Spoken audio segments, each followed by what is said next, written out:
So how much does it really cost to live in Fort Mill, South Carolina? And is it actually worth it compared to Charlotte and other nearby areas? Because Fort Mill has a reputation for being expensive, but what most people don't understand is what you're actually paying for, and for who Fort Mill really makes sense for. Today, I'm breaking down the real numbers. Things like housing, taxes, utilities, groceries, childcare, commuting, lifestyle, and even some hidden costs that people don't usually talk about. By the end of this video, you'll have a clear picture of whether Fort Mill fits your lifestyle and, more importantly, your budget. If you're thinking about moving here, text or call the number in the description below. And check out the Calendly link that you can also click and book a call with me as well. So, hey everyone, welcome back to the channel. If this is your first time here, my name is Daniel Morabel. I'm a North and South Carolina licensed realtor based in the greater Charlotte area, and I help people move here every single week. In this channel, I break down what it's really like to live in different cities and neighborhoods around the Charlotte, North Carolina area, so you can better decide where you actually want to live before making the actual move. So if you're thinking about moving to the Fort Mill, South Carolina, you're in the right place. Let's get into it. Let's start with housing, of course, because this is the biggest part of the cost of living. First, let's talk about the three main price ranges people ask me about, starting with homes in the $300,000 to the $400,000 range. Yes, this price range still exists in Fort Mill, but inventory is very, very limited. In this range, you'll typically be looking at older homes, often built in the 90s and early 2000s. Square footage is usually smaller, and it's around 1,400 to 2,000 square feet, which is great for a starter home or just upgrading from a townhome or an apartment. You may see fewer updates, and sometimes these homes are in a little further from, shopping amenities and things of that nature. These homes move quickly though, and buyers usually need to be flexible on condition and or location. Next, it's the $400,000 to $500,000 range. This is where Fort Mill starts to open up a little bit more. Here, buyers can often find well-maintained resale homes, 3 to 4 bedrooms, and roughly 2,000 to 2,800 square feet.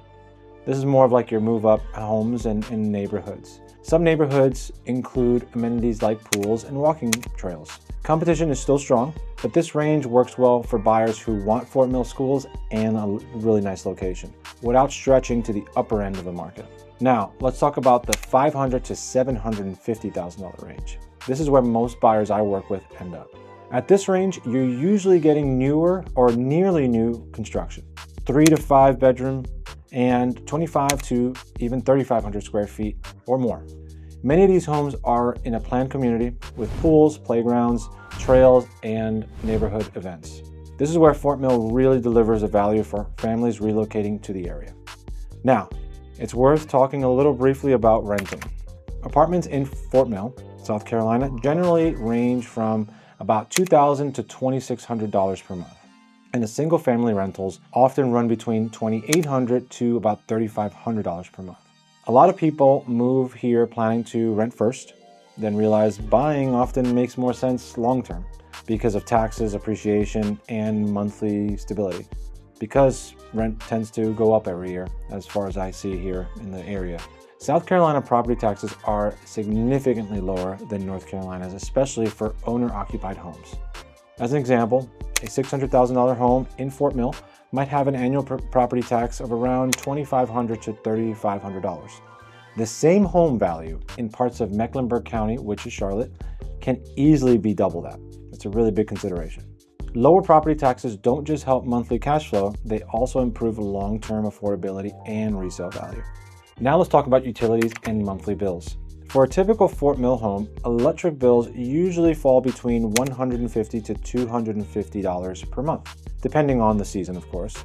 Winter could be a little bit more, and the dead heat of summer could be a little bit more on the electricity bill too. Now, water and sewer usually range from about $60 to $120 per month. Internet typically runs from about $70 to $100 per month, and if you need trash services in your community, it's often included, but very minimal.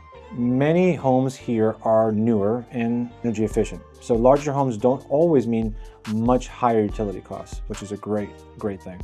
Next is groceries and everyday living. Grocery prices in Fort Mill are slightly lower than in Charlotte, and close to the national average, of course. A family of 4 typically spends somewhere between $800 to $1,100 per month depending on habits. Dining out feels reasonable here too. Casual meals usually run from $15 to $20 per person, while the nicer restaurants are closer to $25 to $30 per person.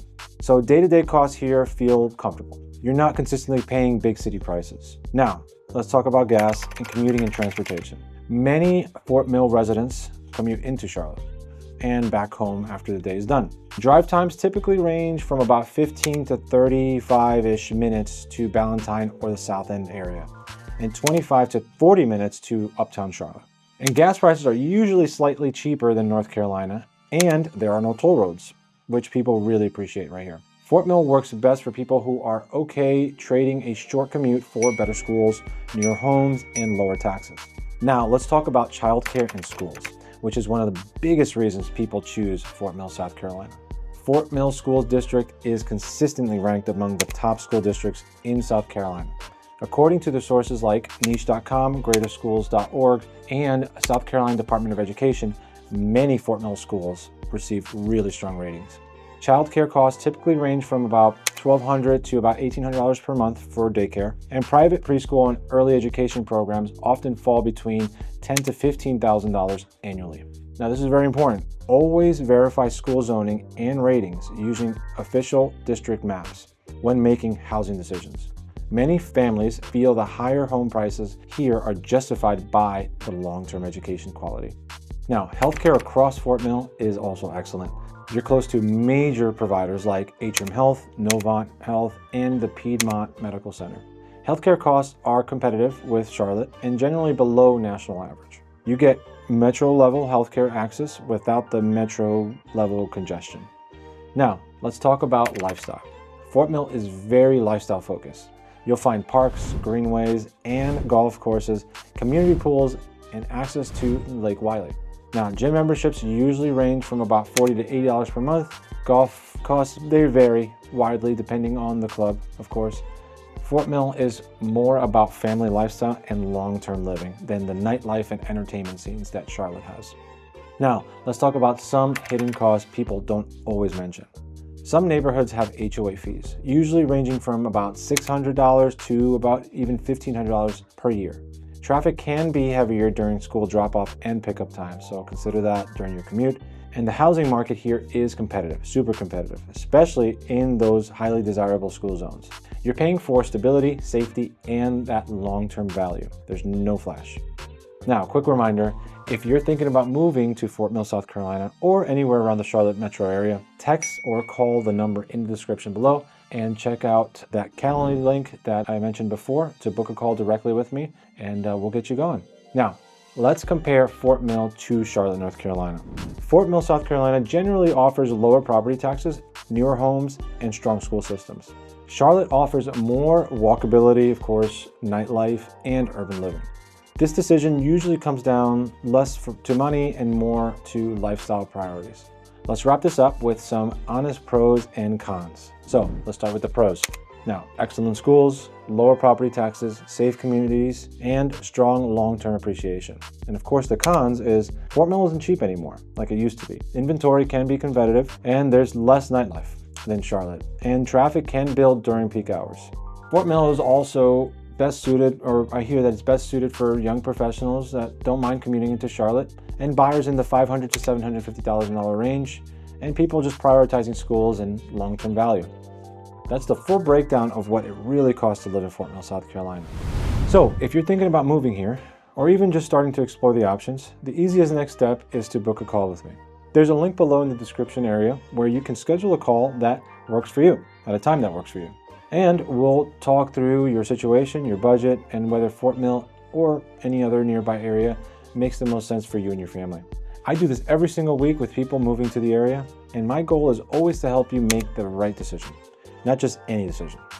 And if you're moving from out of state, definitely check out the other videos on this channel where I break down different cities, neighborhoods, and what life is really like in and around Charlotte. And until then, I'll see you in the next one. I appreciate you watching. Bye-bye.